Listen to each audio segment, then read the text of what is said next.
What is going on, guys? Welcome back to another video.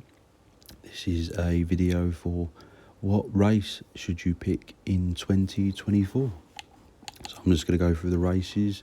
This is from a PvP perspective of what race you should pick, what are the worst and what are the best. So I'm just going to run through them.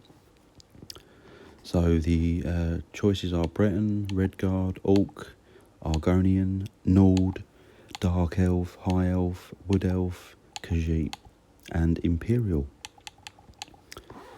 So the first one we've got is the Breton race. If you want to pick as a Breton, they will have extra Magicka bonus, and they get a cost reduction on Magicka, which is very nice. So you won't get any bonus damage really, apart from the max Magicka.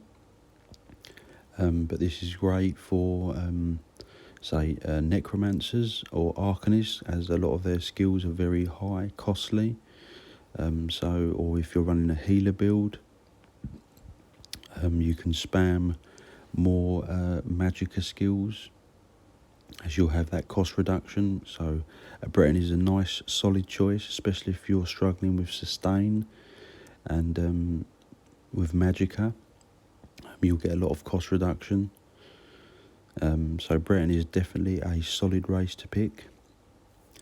Redguard is the next race I will discuss. Unfortunately, the Redguard is not in a good place. It definitely needs a buff. The Redguard just gives you a bit of stamina recovery and extra stamina. And when you're in, I think you get a battle rush passive, which will return some stamina, but it's pretty weak.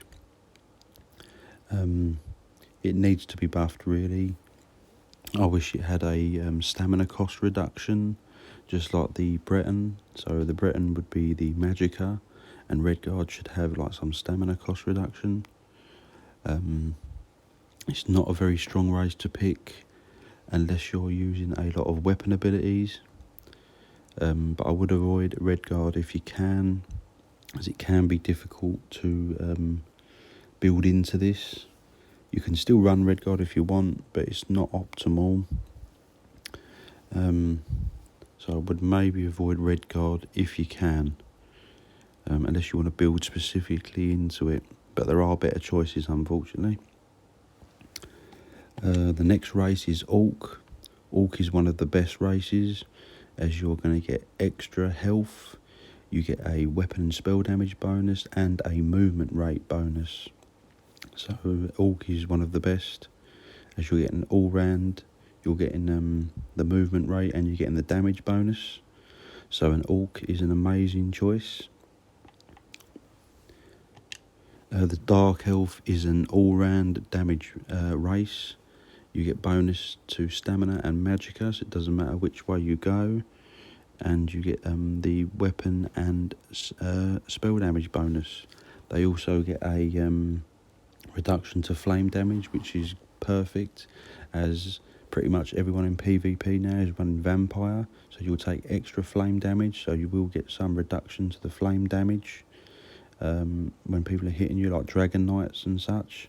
So Dark Elf, if you're confused on what race to pick, Dark Elf is just sort of like the best all-round damage race, as it will provide the highest damage, or one of the highest damages, and it's just an all-rounder.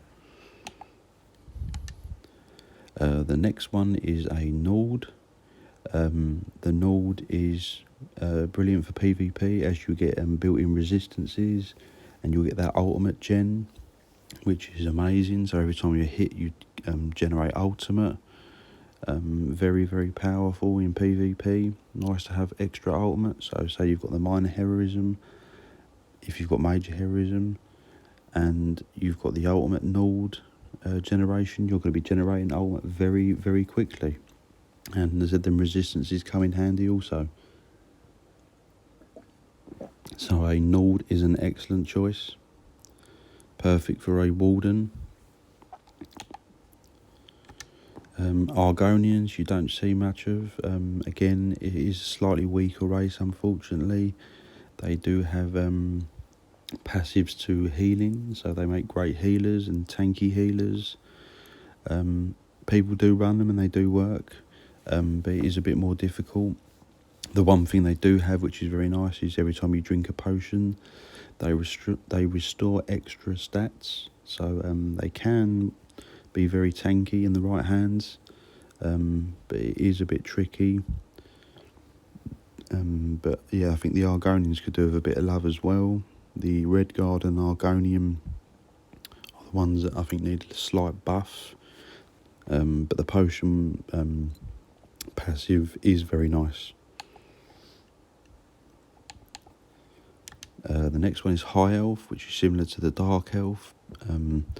You'll get the, I think you get 5% damage reduction when channeling, which is very nice. So it's good on Templars and Arcanists. You get extra weapon and spell damage, and you get extra magicka. So the High Elf is a very strong damage choice.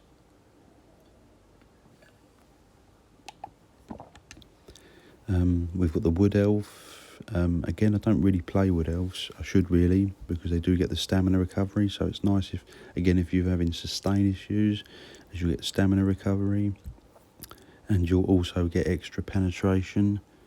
So they are very nippy, good for night blades, roll blades, and them sort of style, ducking in and out quick. You get the movement speed bonus as well. And you also get poison resistance, which is very nice. So the Wood Elves are quite good, but I do feel where they don't have the weapon damage, they're still a bit inferior maybe to the Dark Elves and the High Elves. But they are definitely a fun race to play. Khajiit, again, is best in slot for a lot of things. If you're building into crit damage, this is what you want to pick. So if you want a high crit damage build, Khajiit is best, as they get extra crit damage bonus. They also get resource recoveries on all three stats, health, magicka and stamina, which is very nice. Makes them really strong. A lot of people use them for night blades. Really, you can use them for any class. But only pick Khajiit if you are specifically building into critical damage to get the maximum benefit. And Imperial, I think it did receive a nerf on the cost reduction. It gets a flat cost reduction on everything. I think it's about 8%. So the Imperial, again, is very good if you're struggling with sustain. There's no damage bonus like with the High Elf or Dark Elf or an Orc. But it is very good if you have sustain issues, and like I said, the cost reduction is very nice. So if you're struggling with sustain, Imperial could be the way to go. So all in all, the races are not really balanced in 2024. I'd like to see some changes with the Red Guard, maybe the Argonian, give them a bit of a buff. I've heard even people say just remove all the passives and just make it all the same, so you can just pick whatever race you want. Like I said, race doesn't matter too much unless you're really want to be super competitive. You can pick any race really, and it will work on any build. But the annoying thing about the race is, once you've picked it on that character that you've worked and built into, you are stuck with it unless you want to pay a hefty crown store price. So race is a bit important. You just got to sort of foresee what you're doing with the character PvP wise, and how you want it to play out. But like I said, a quick rundown. So if you want a damage spec, you pick the Orc, Dark Elf or High Elf for just weapon damage bonus to get higher weapon damage, or you pick the Khajiit for if you're building into a critical damage build. If you want a bit of movement rate, then pick the Wood Elf or Orc for a bit of flexibility, and the Wood Elf will give you a bit more penetration. If you're struggling with sustain, then you can go Breton, or Argonian, or Imperial, as these will give you cost reductions, and the Argonian gives you that potion boost passive, so you're going to get resources returned. So if you're not bothered about damage as much and you're really struggling with sustain, you can just use them races. But like I said, I think I would avoid the Red Guard if you can, unfortunately, and maybe the Argonian, unless you want to play them specifically. I said they're still good races, but they do lag behind a little bit, and they do need a bit of love. And like I said, if you just want full ultimate gen or tankiness, the Nord is an excellent choice, as you're going to get extra health, and that ultimate gen is just unique to the Nord race, so you can't go wrong with that, really. So that's the rundown of races for PvP in 2024. Hopefully we'll see a few changes, positive changes hopefully. I don't know if they're going to add a new race. That would be nice. That would be something different. But yeah, that is all the races broken down for you. Hopefully this video helps newer players and players that are even experienced and a bit confused on what race to pick, and hopefully this will help some people out. So if the video helps you, please drop me a like, and in the comments if you've got any questions, and I'll reply back to them as quick as I can. Please subscribe to my channel if you haven't already, and I'll see you in the next one.